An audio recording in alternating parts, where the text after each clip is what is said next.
see if Trump would leave and he would be a president, say 20, 30 years ago, that would play it quite well because it says there is nothing more than grab of Venezuela's natural resources. It's oil primarily. There are some things like gold and diamonds and just name it.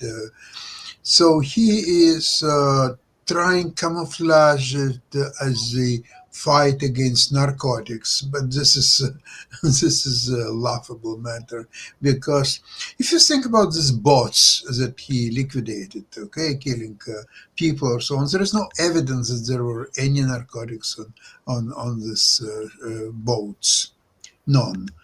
Then even if they were, there's not enough gas to power that boat at all distance from Venezuela to shores of United States. They just couldn't reach it. It's impossible. Okay, so for these two reasons, all what he was doing to the boats, it's international gangsterism. That's all what there is to it. Now, interesting that Venezuela, they are getting help from traditional American enemies such as Russia, China, Iran, North Korea, usual suspects, and so on. So that's not gonna be easy walk in the forest for United States. Try to invade Venezuela or so on. It's going to be very challenging. And I think, as usual, Trump will chicken out. That's my prediction. So you mentioned they don't have enough gas. So I looked it up. The distance from Venezuela to Key West, which would be the closest point, I think, for them to travel, is 1,200 miles. Nobody on those boats carries 1,200 miles worth of gas. Never. Yeah, It's that's not gonna impossible and everything like that.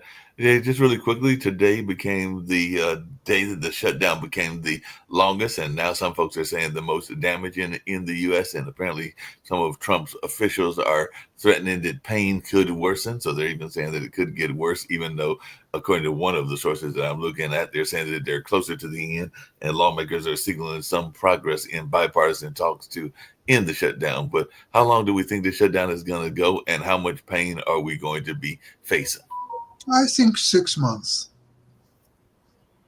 Uh, I have no idea. I don't. You my. I have a betting site that I look at, and you used to be able to bet on how long it would go. But if they can't predict it, they take those bets off the board. And I don't think you've been able to bet on it in weeks because nobody knows. Nobody knows. But by the way, the air traffic controllers union president says it's going to take weeks to recover from the shutdown impact whenever it does end. It's bad because Thanksgiving is in 22 days. Mhm.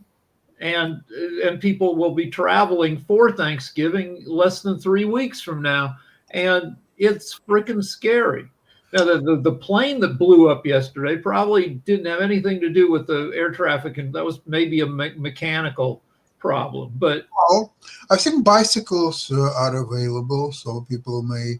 Uh, Actually, it's good for their health if they will travel to Thanksgiving by bicycle, so they will not have such a large Thanksgiving dinner with all the trimmings because they know that they have to still travel back on their bicycles. they talked to an air traffic controller who was took a second job delivering for DoorDash, and he talked about how he would not deliver after 8:30 p.m. because he didn't want to be too sleepy at work the next day, moving planes around the sky. But he needed money coming in, and it's freaking. We don't want air traffic controllers to have second jobs. That's We definitely especially. don't want that and everything like that. Hey, Jacoby, it looks like the attack on the black and brown people is continuing, and all along those lines, because I just saw another news story where Trump administration is ending the temporary protected status for South Sudanese nationals. So I just wondered, because you brought this up a couple of times, your thoughts around this and all along those lines, because this was just reported literally about 3 hours ago. I mean, again, we're in a position. We're roughly 10 months in. How many times do we have to point out that the man lies? The man is. I mean, I don't know how much, what other evidence that we need to show that there are policies that he's putting in place that are racist policies. I mean, the immigration policy, this policy with the Sudanese individuals. I don't, and how inept and ignorant this man is. I mean, Sasha is correct. I mean, the man is dangerous, but the reason he's dangerous is because his loyal followers do not question anything he does. And then you have people like Nick who likes to troll and come on here, come on Facebook, trying to parrot the different. Oh, we gotta do the two sides this thing, and that doesn't help in a situation where you literally have a man who is using starvation, using food as a weapon. He literally chose to withhold SNAP benefits. He's doing it again. This government shutdown, oh, well, it's the Democrats. No, the man has chosen to continually push this. So, yeah, we're in a very, very dangerous state. We're in a very, very dangerous position. And it shouldn't be a game to people to, hey, let's troll. And honestly, Dr. Sharif, this is why I push back against you on the Trump things, because okay, a broken clock, yeah, sure, it's correct twice a day. Truthfully, it's correct only once a day.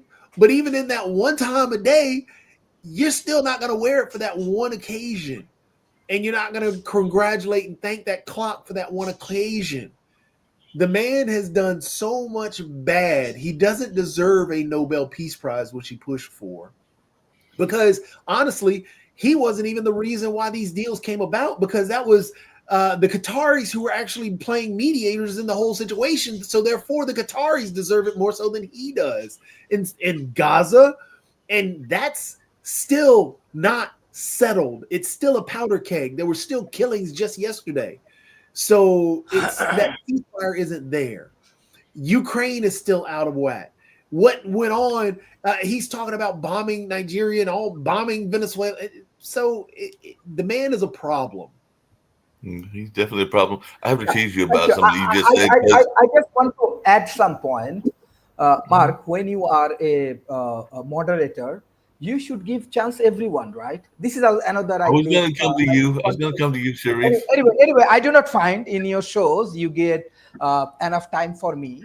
Regularly, I come, I stop, I just listen and go back, because maybe you have American dream and I cannot protect it. Anyway, Jatovi, this is very interesting point you bring, and I really like your debate and how you argument and everything articulate. This is very important. One point I always say, even you see it's happened in USA. Last 5 years, I am doing with this talent economy. I always say that the new thing is happening.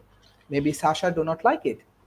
Number one, this youth, they are taking responsibilities in politics, in startup industries, and they are come to the power, not only in Bangladesh. Yesterday, you see, even in New York, even you agree with me or disagree with me, Mamdani wins.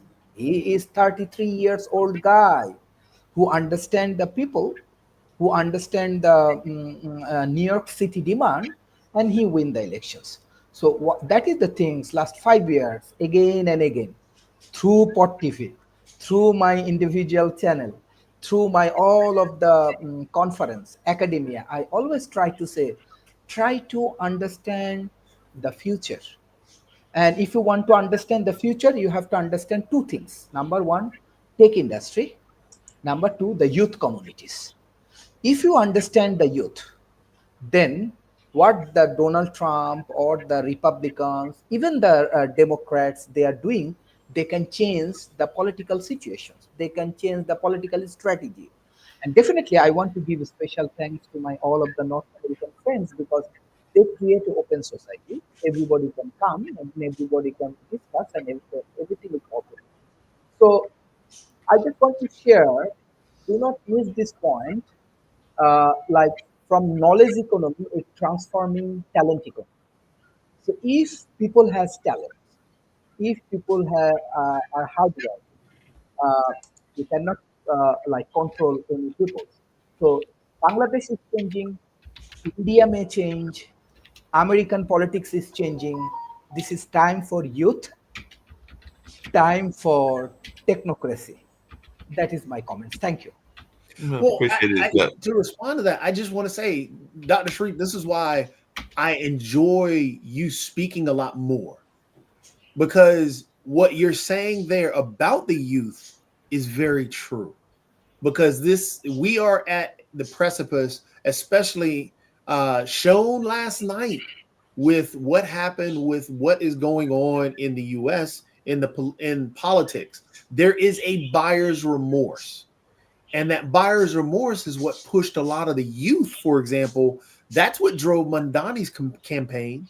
That's what drove Spamberger in Virginia and all these other places, even in Georgia, where 2 Republican seats shifted over.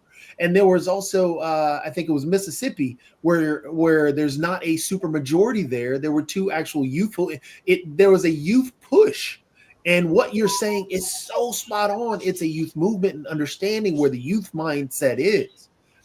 But I think the only reason that I speak about the Trump situation is because the youth want something done. That is Exactly. why Trump won. They say because they didn't get to truthfully experience everything in that 2016 to 2020 area. They didn't experience the Obama period. They didn't experience before Obama. All they got to deal with, or all they remember, or all they're focused on is the dealings with COVID, because that had a huge effect on everybody, especially the youth. And they had to battle through that. There are children out there that have lost basically years of their lives in school because they didn't have that social connection and so on and so forth.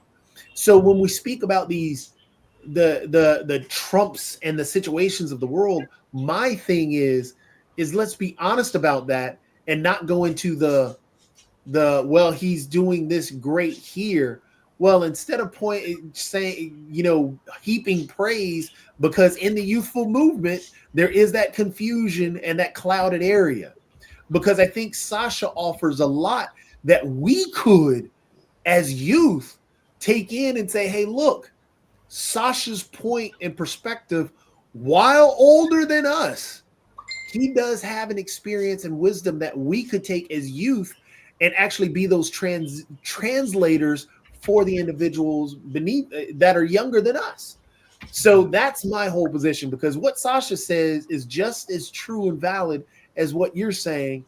But I think there is a disconnect between the youth and people of an older age, and we could be those translators and be honest about the situation. That's why my only pushbacks about the Trump thing Yeah. is. But But if Just one thing. Also one thing I just want to add, because I am promoting this Spot TV to my youth audience. Most of my youth, they are our audience. Even I request Mark Lee, please do some proper branding for World Talent Economic Forum. Even how you promote my program, this is even not the real name. My program shows names is different in different way.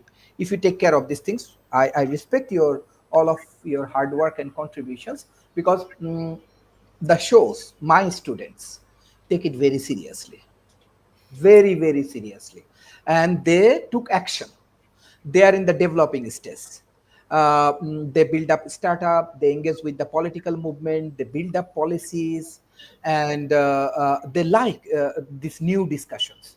They like the new idea. So that's why also branding is very, very important.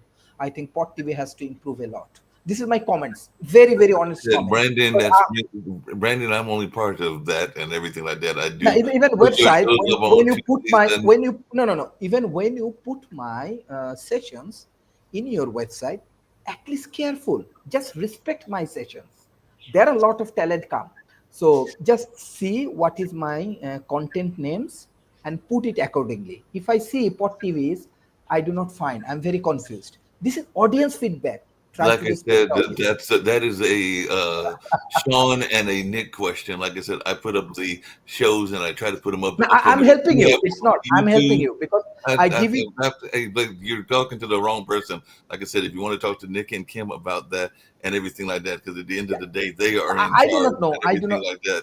I do So, not like I know. said, and As it Sean is isn't here. concerned, I'm helping you as it is concern of my audience. I Even understand that. they are observing these shows because I also share these things to my World Talent Economic Forum's YouTube channel and social media, so they may understand. There is no misunderstanding because try to understand. It's a very deeper concern because I find, trust me, youth are very talented, very Like smart. I said, I've got Yeah. youth in my own family and everything like that, and like my nephews, even though I Yeah. have no kids of my I own and respect your everything like that. contribution. There is no argument. I'm just giving a honest feedback, very, very honest feedback. Feedback is perfectly fine and everything like that. I was actually going to tease Jatovi about something earlier. And by the way, and this is across the board and everything. As you know, sometimes Steve pops in, and sometimes I'm doing multitasking. It can be a good thing or a bad thing in life, and all along those lines. So if somebody sees you coming in, whether it's Rick or Jatovi, and they know that you are not being addressed, I have no problem with them saying, Dr. Sharif is here and Dr. Sharif would like to speak. So I'm not always looking at your faces is what I'm trying to tell you. So if you want to speak in and do like you just did today.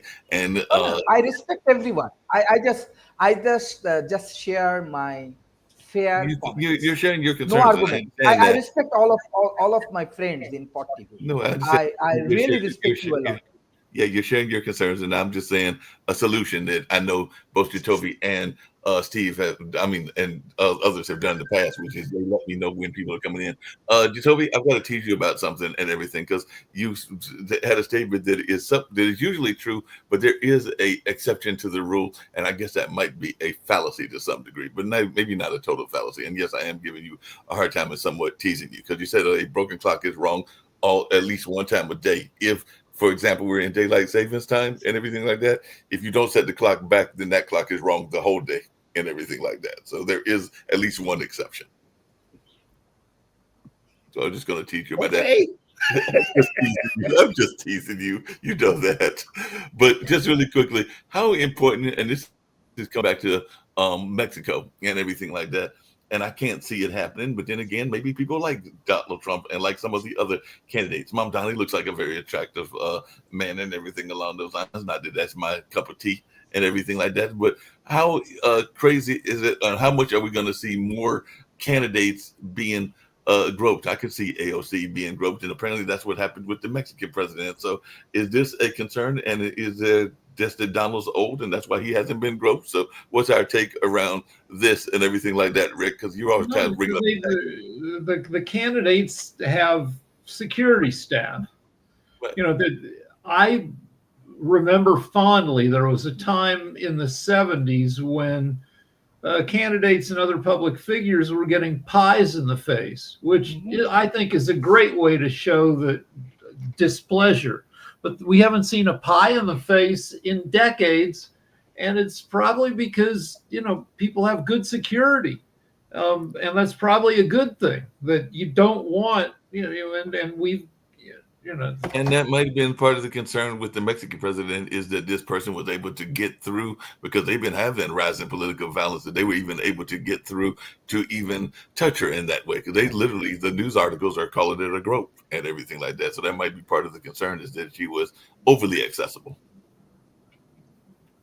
Yeah. Because candidates do like to, as we know from these last elections, they do like to go into the public.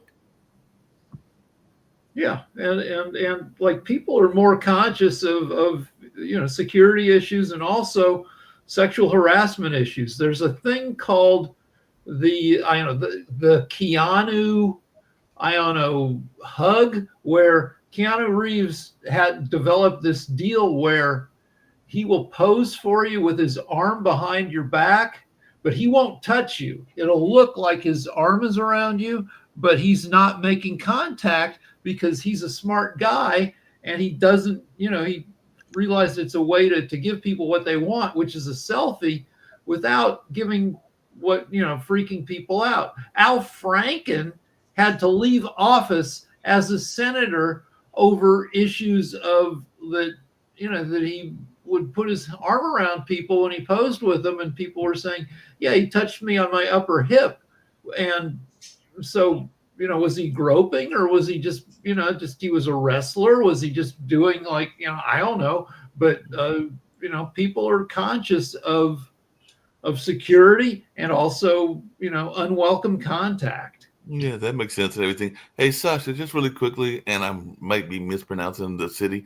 How important is Pokrovsk to the Russian-Ukrainian war? Because it looks like even Zelensky was visiting the troops, and apparently this is the latest city in Ukraine that's being threatened. And I don't know enough about Ukraine to know how important a area that is within the war. So I was wondering your take on this area, even though a lot of the articles I saw were calling it a strategic city. Well, Pokrovsk is an important area from a strategic point of view, but I wouldn't say it is more important than Bakhmut, than the Avdiivka, and some other points that Russia spent several months to overtake, losing tens of thousands of people, if not more. And same as in Pokrovsk, they're losing through their meat attacks, so-called 1,500 people a day. And you know how it works. They get, say, 100 people, and they're going ahead. 98 are killed, 2 are returning. They got new 98 people, another attack. Okay, same thing, 2 people are coming back, 98 are killed. Okay, here another attack coming on. That's so-called meat attacks. They're simply sacrificing for nothing lives of their people, and Ukrainians have no choices to eliminate them. Yeah, that makes sense and everything like that. Hey, Rick, question for you, and all along those lines, and it's dealing with the military, but it's something that I had never seen before. I'm sure it's happened, maybe even in some of the African nations and all along those lines, but it looks like Japan is literally deploying the military to deal with bears because they've had an increase in bear attacks. Your take on this, because they're literally sending troops to fight bears. All right, well, okay, but China, I mean, Japan is, people don't think of Japan as like a cold country, but Japan, it goes, it's a long ass country. It's a string of 4 islands, and some of those islands are wintry countries. So you're going to get bears. We get bears in California. We get, and I don't know, just freaking bears. Yeah, but that would be like Trump deploying. It's nice that even in a highly industrialized technological country like Japan, there's still room for bears. I saw raccoons for the first time crossing the street near my house, and we had a bobcat, and we have coyotes every night. And yeah, they're a pain, and yeah, they will eat your little dog or your cat if you don't watch out. But it's nice that we, even in a city like LA, we still have a ton of nature. Yeah, there's tons of nature and everything. It looks like some of these scam artists are getting finally shut down and everything like that. So I just wonder, everybody and anybody can answer their take on this, because even Taiwan apparently sees like 4.5 billion. I'm not sure what NT is, but they've definitely been seizing a lot of money and along those lines. And it looks like they're definitely going after these kind of scams that have been out there for a number of years. They were very prominent during the pandemic and even before the pandemic. So what is our thoughts? And is this going to signal an end to this part of the criminal empire, like the mafia empires that are going on with these various scams and all along those lines? Because I remember there was one in Myanmar, and now apparently Taiwan has got some folks in Cambodia where they're grabbing yachts and luxury cars. So what's our take? Is this finally a breakdown on the scam industry, or is this just like a temporary? No, freaking criminals are going to crime, but the shape of crime has changed over the past 30 years. That, there used to be street crime. Now there are fewer people on the street, fewer people carry cash. if you're going to scam people, you got to hit them where they are, and where they are is online. And you need to, if you're going to scam, you need to set up boiler rooms. You need to set up big old rooms where you have 50 or 100 people like typing away or talking away and trying to, cyber people out of their crap. Yeah, that makes sense. You know, on this show, we've talked a lot about gun violence here in the West, in the U.S., and stuff like that. But apparently, there is a rash of, again, people have even joked about it. I think when Shaquille used to come on, he would joke about it even in Australia and everything. But apparently, in Britain, there's a rash of knife attacks. So if we just see a rash of different types of attacks and people want to maybe have closer access in their crime, because this is something that is new coming out of Britain, whereas the rest of the world has been always complaining about the gun violence. But apparently there's a increase in knife violence in Britain. I've never visited Britain, but I'm just wondering our take on that. Do you folks that have had the privilege of going there? Like I know you have, Rick, and I think Sasha has as well. So what's the question? Why is there a rash of knife attacks in the Great Britain? Because they don't have guns. If you're a lunatic and you want to kill people in Britain, you need to stab people because guns are not readily available. Okay, so the knife is just more readily available there. That's why it's easier to get in that area, and they probably have tighter gun regulations, is what you're saying. They do. I'm sure that the Great Britain probably has well under 0.5% as many guns among the general population as we do. The U.S. has nearly 2 guns on average for every adult American. If you're a sportsman, if you like hunting, grouse with with a rifle in Britain, it's a long ass process, and you got to go through. I haven't Googled it, but it's almost no one who's a civilian, and not even the cops, have guns. Yeah, I got you. Dr. Sharif, I know you talked about it on your show and all along those lines, but what is your take on how we're doing with the climate crisis and all along that kind of way? Because definitely it's something that I've heard you talk about on your show with your variety of shows that are on your network and everything like that. But what is your take on how we are doing with the climate? Okay, first thing first, I do not talk too much about the gun and everything's in USA. USA is open society, anything is possible. Secondly, climate change, I believe it's real, even though I have very good friends from right wing. Why it's real? For that particular experience, you have to visit South Asia.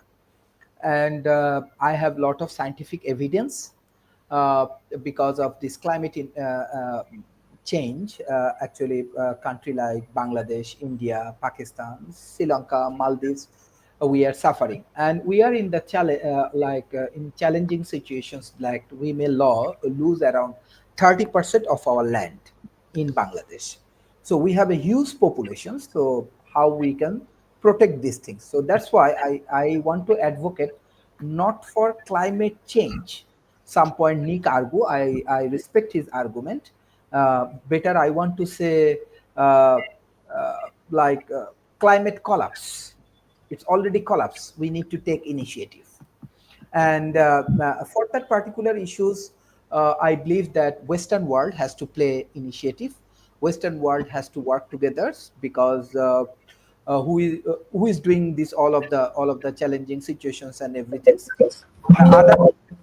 On the other hand, I'm observing Western world also have a lot of policy and procedures, other things they are trying to protect their country. I appreciate this with immigrations, with their tariff and everything. They want to protect their economy. I appreciate it. But definitely, they also have responsibility to support this emerging economy through this climate collapse.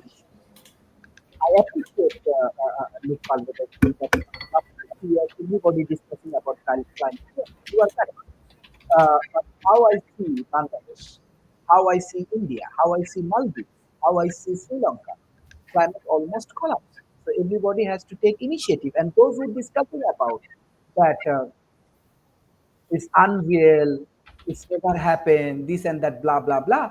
Maybe they use it for political reason. And even though in USA, I respect all of my US friends and their logic and philosophy, but they are losing. What I'm discussing again and again, youth are coming, Gen Z, you believe or not believe, they are coming to the politics. Be prepared for this technocracy. That is my argument. Thank you. Yeah, that makes a lot of sense. There've been arguments of that even in our local politics, because I know here in Durham there has been some pushback against young people when they have tried to bring their voice into the political stuff from some of the old guard. And sometimes there's, Jacoby said, they need to get the wisdom from the old folks, but also have hear the new voices and all along those lines. So I agree with you. That's why I say, I want to say in front of Nick, brand Oh, new well, I have some news for you while you guys are doing whatever you're doing. Oral arguments are taking place as we speak in the Supreme Court of the United States, which I happen to be licensed before and have practiced before.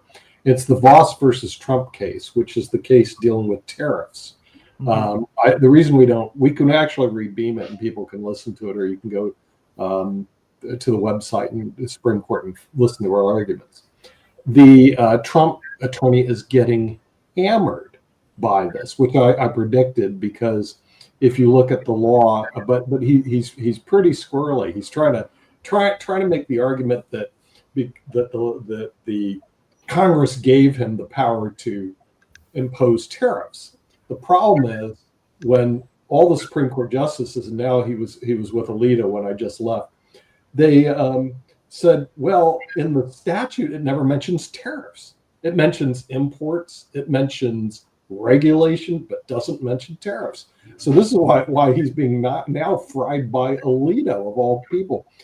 Thomas just fried him, and all the girls fried him. So I don't know what they're going to do, because I see this being a big loser I know everybody here loves Trump, and I know you want him to succeed just like you want America to be great again. But I don't know what you guys are going to do when these tariffs all get revoked. You know, how long will it take after oral arguments for the court to issue an opinion? Yeah, it's up to the judges. It won't be done immediately, but usually it takes several months before they'll issue a final written opinion. But I anticipate, after listening to the oral arguments, I want to listen to them, see if they're going to hammer the other side. I anticipate that this one's going to be a big loser, that Trump does not have the legal authority to do these tariffs. It's in Article 1, Section 8 of the Constitution. So the only way you can get it is to be granted authority by Congress. And Congress doesn't specifically grant him the authority. This is what I'm saying. He's got a big problem on the tariff front. And his attorney is fighting like hell, trying to say, well, you know, historically they can do tariffs and all this other stuff, and the judges are going, where does it say it in the statute? So if the court rules against Trump, what happens? Does Trump just ignore him, or what? No, he's not going to be able to ignore him. I mean, if they rule against him, what they did is they just stripped him of his ability to run around and do what he's been doing for the last year, imposing tariffs at will, ad valorem, et cetera. In other words, it's going to be stripped. The real problem is he collected a lot of money. Are we going to be able to keep all the money? And I believe the court will try to find a way to make this prospective and not retroactive. But I think that's the biggest problem the court faces right now. It's not the fact that they're going to lose this. I think this is a big loser for the Trump administration, bigger than the election. I know that they had big problems in the election, but this is a big one for the U.S. Wait a sec.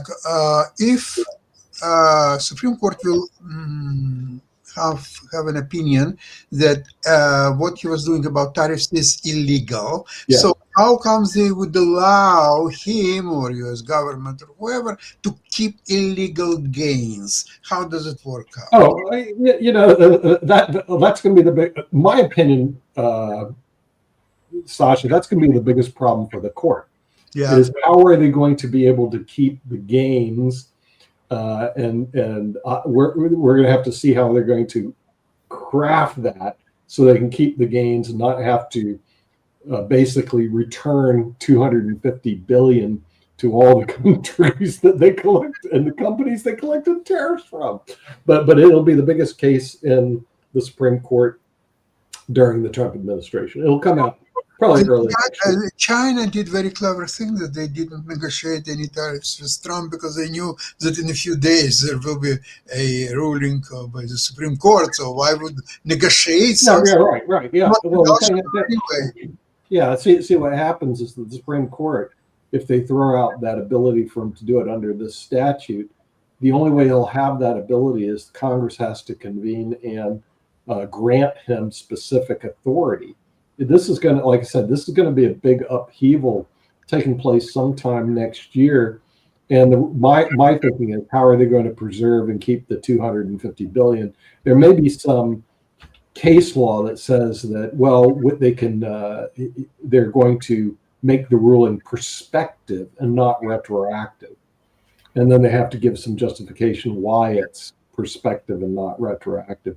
But it is a big deal. We brought the lead counsel, Jeffrey Schwab, onto our network when this first came out because I scan the Supreme Court all the time, looking for what's going through. And I thought this one has merit. Actually, he wasn't even at the Supreme Court. He was, when we brought him in, he was at the trial court level. He was at the federal district court level. But I thought this had serious merit. And now he's won in the trial court. He's won in the appellate court. And I believe he will win in the Supreme Court. And this is going to be a big problem for your friend Donald. And I know everybody here loves Donald Trump. And you want to make America great again. You'd love to see him use the tariffs as a whip. But I think he's going to get his chain pulled here in a minute. And by the way, when Thomas and Alito go against him, boy, you're in serious trouble. The tariffs is a cornerstone of all Trump's presidency. I know If it's that. not tariffs, he's nobody. He's a fool. Well, he has his executive orders. Hey, Sasha, I got that. Well, he's got his executive orders, and the But best. this paradoxically, this might save him from himself. If the tariffs go away, the stock market jumps up, all sorts of positive economic effects happen, which might save him in the midterm. Well, the tariffs won't go away. What will happen is the tariffs are, if you look at Article 1, Section 8 of the Constitution, the tariffs is a legislative function. It's not an executive function. It's up to Congress, the people who don't do anything, to do something about it. So it's up to your congressional legislature. They're the ones who are supposed to pass the bloody law. Yeah, but they can delegate the law, but they have to delegate it specifically. Well, So he did a power grab based on no law. And so this is where he's running into problems. So Congress has to go say, redo the statute and we'll put tariffs in there, saying that you have the ability, but we're I think, going to cede you the power to do tariffs. but I think what Rick is talking about is actually very true, because it could say the tariffs are a issue. For example, if you look at U.S. imports have dropped. They were at a 15-year low earlier this year. They're even lower last month. So imports have dropped, which means billions of dollars have been lost internally in the U.S. So if those tariffs disappear and he's unable to just basically haphazardly throw tariffs on at any arbitrary number he comes up with that day, that really could save him from himself. Yeah, you're right, Jacoby. That might save him from himself because, but like I said, just looking at the strict Article 1, Section 8 of the Constitution, it is a legislative function. Okay, it is not an executive function, and the only way they can give him the power, they have to put a law.